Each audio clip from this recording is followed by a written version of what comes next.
I want to teach the stretch the way it's going to be, the way it's going to look as you get older. Well, I teach it 2 different ways. So at 8 years old, let's start with our hands apart. All right.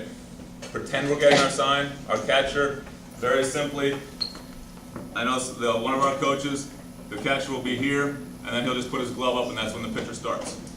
Just that simple. And he'll still sit in the middle of the plate, not giving signs, but that's the pitcher's cue to say, all right, here we go. It's kind of like when you get to be older and you're getting your signs, that's just the pitcher's cue to start. So we'll start feet a little bit wider than shoulder width apart, hands apart. Okay, the catcher gives me that look, and all I do is come together. Just real simple. You don't want to get feet together. Okay? So when I start hands apart, feet apart, hands together, feet together.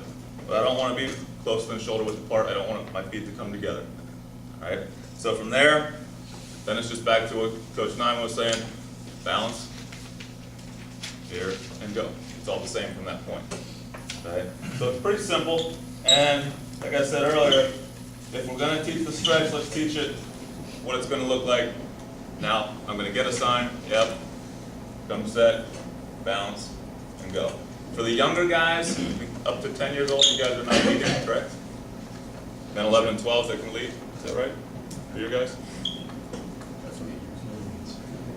Just majors? So all you guys, nobody can lead at this point. No, 11 and 12. Okay. So 8, 9, 10, no leads. So get them to balance point before they go forward. All right? No lead. Primary is throw me a strike. Balance before I go forward. Okay? As you get older and you're going to start leading and you're going to start controlling the running game, then you maybe don't go to balance all the way. Then we do something a little different. I'm a believer in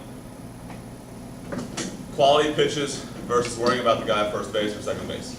I want to throw a good strike before I worry about that guy stealing second base. Because if I throw a good strike, chances are I'm going to get that guy out before that guy goes to second base. And that's my goal. Obviously, as you get older into majors, then you have to control the running game a little bit. So there's a couple different ways. Like I said, younger guys, always to balance point. If you know there's a guy or your pitcher struggles with location, if he's not in the balance position, let him throw to the balance position. Let him throw strikes. Let him be successful at that part of the game. All right? Let everybody else play behind him, make plays. If he's not throwing strikes, there's 7 guys behind him and a catcher that are really unhappy. All right? They're bored, then all of a sudden the ball gets hit to them and then they're not ready. All right? So don't sacrifice pitches, quality pitches, for the guy at first base or second base. Okay? So younger guys, no threat of running, balance position before you go forward. What we've really started to incorporate is I'm not a big believer in what is called the slide step, coming together and just sliding to the plate, because it tends to let your arm drag behind and most of your pitches come up in the strike zone. You really have to be able to, if I'm going to slide step, and slide step means just slide right down into this position, I have to be quick with my hands. My foot's going to get down in this position a lot faster, and if my hands are here, now I'm in a bad position to throw. Arm has to catch up. Most of my pitches flatten out, meaning straight and up in the strike zone. Okay? So what we've started to do is to kind of go somewhere in between. We call it a hitch. We'll come set and we'll just hitch so we can get our weight back up over. It gives ourselves a chance to get our hands then up. Okay? So at the lower levels, balanced position at all times. At the levels where you know the guy's not going to run, balanced position for that guy. If the next guy you know is the fastest runner in the league, then maybe you come hitch.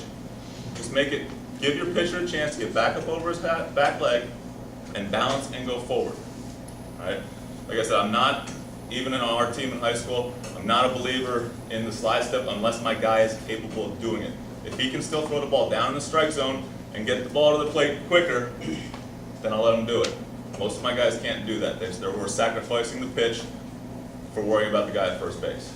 All right, and you don't want that in your pitcher's head, even at 8 years old. You don't want him worrying about that. You want him worrying about a good quality strike. Okay? Questions about that?